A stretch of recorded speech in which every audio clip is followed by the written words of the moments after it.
एकातर्फ आफ्नो सांसदहरूलाई गोष्ठी गर्नलाई एकै दिन 45, 46, 48 लाख खर्च गरे त्यहाँ 2 दिनमा।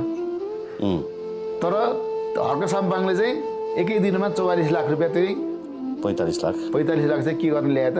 दार्चुलामा झोलुङ्गे पुल बनाउनु। झोलुङ्गे पुल बनाउनु भनेपछि दुईटामा कति फरक छ त? भद्रकुमारीको हलेलाई 3 घण्टा कुराएर पनि भोलि आउनुहोस् त भन्न सकेन रवि के अरे बालनले। अनि त्यो चन्द्रलोकको नेता हो, डिजिटल प्रधानमन्त्री हुँदैछन् भन्ने भन्छु म। भन्न त पाइयो नि त। भद्रकुमारीको हल्लालाई रेस्पेक्ट गर्नु कि मैले बालनलाई रेस्पेक्ट गर्नु? अब अहिले उमेरको हैसियतले पनि सबैको वाइ बालन छ नि। अहिले त बालन भगवान भइसक्यो, सबैले भगवान मान्छन् भनेर उनको त्यही भगवान भने त्यही चन्द्रलोकको भने त मैले भगवान जस्तो चन्द्रलोकै भगवान यहाँ के हो नि त तपाईँले?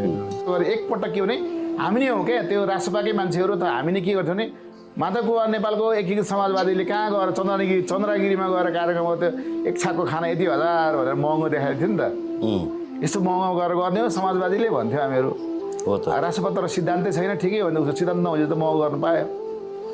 हर्क साम्पाङको हर्कवादको आधारमा रहेर हर्क साम्पाङले 5 वर्ष के गर्ने भन्ने कुरा एउटा श्वेत पत्रको रूपमा संसदमा जारी गर्छन्।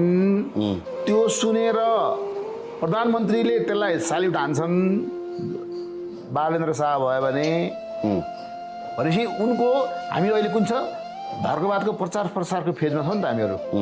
जब त्यसलाई राष्ट्रपाको सिद्धान्तविहीन छ नि पार्टी त, मार्क्सवाद, लेनिनवाद, माओवाद, बिपीवाद, जनताको बौद्ध अब सबै गोपीक्याच भइसक्यो।